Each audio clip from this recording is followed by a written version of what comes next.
അസ്സലാമു അലൈക്കും വറഹ്മത്തുള്ളാഹ്. Welcome to എജുതെൻസിൽ theological E സ്കൂളിൽ. എജുതെൻസിലിന്റെ ഇഹ്സാൻ ഗ്രാൻഡ് ക്വിസ് സീസൺ 2ലേക്ക് എല്ലാവർക്കും സ്വാഗതം.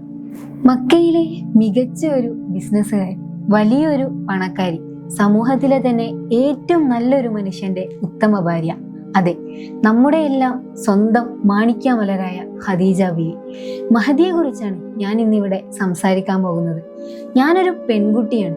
സ്വാഭാവികമായിട്ടും സ്ത്രീകളുടെ വിജയം എന്നെ വല്ലാതെ പ്രചോദിപ്പിക്കുന്ന ഒന്നാണ്. അങ്ങനെ തന്നെയല്ലേ മിക്ക സ്ത്രീകളുടെയും കാര്യം.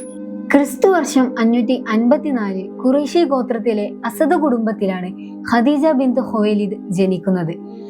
ദാനധർമ്മം കൊണ്ട് തന്നെ അറിയപ്പെട്ടിരുന്ന ഹാത്തിമു തോയിയെ പോലെ തന്നെ ദാനധർമ്മിഷ്ഠയായിരുന്നു നമ്മുടെ എല്ലാം മഹദിയായ ഖദീജ ബീവി. ഞാൻ നേരത്തെ പറഞ്ഞതുപോലെ തന്നെ ഖദീജ ബീവി മികച്ച ഒരു ബിസിനസ്സുകാരിയായിരുന്നു. അന്നത്തെ കാലത്ത് ഗ്ലോബൽ ലെവലായിട്ടുള്ള ഒരു മൈൻഡ് സെറ്റ് ഉള്ള ഒരാൾ കൂടെയായിരുന്നു നമ്മുടെ ഖദീജ ബീവി.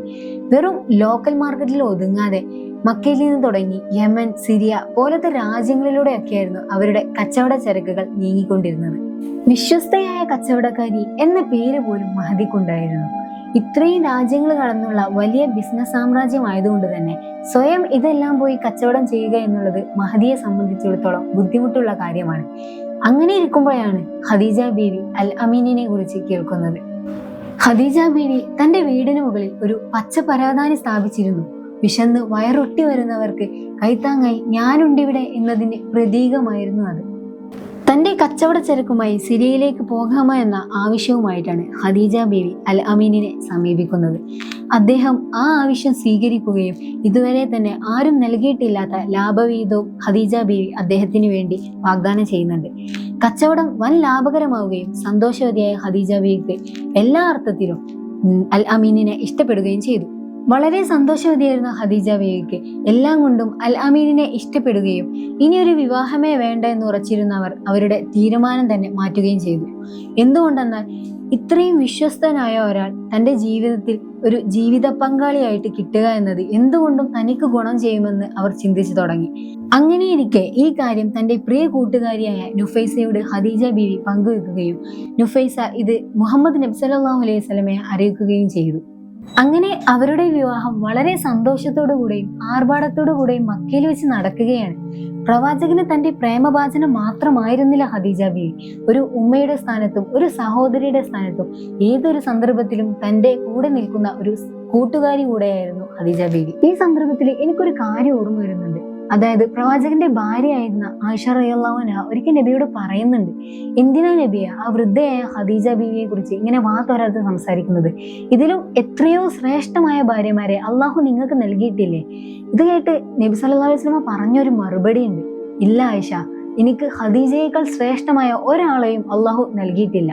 ഒരിക്കൽ ആയിഷ ബീവി പറയുന്നുണ്ട്, എനിക്ക് ലോകത്ത് ആരോടെങ്കിലും അസൂയ തോന്നിയിട്ടുണ്ടെങ്കിൽ അത് ഖദീജ ബീവിയോട് മാത്രമാണ്. ഇത് ഒരിക്കലും ദേഷ്യത്തിന്റെയോ വാശിയുടെയോ ഒന്നും അസൂയ ആയിരുന്നില്ല.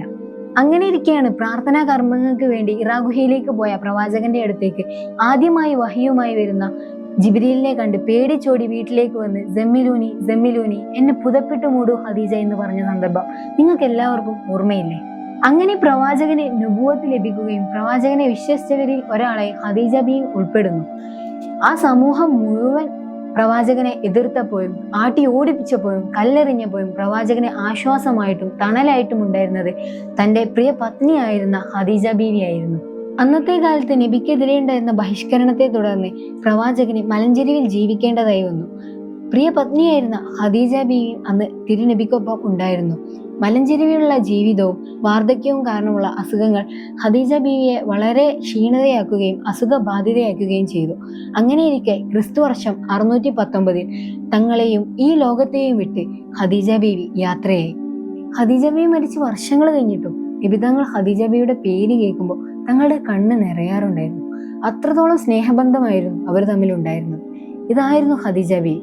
ഇതാണ് അവരുടെ ചരിത്രം.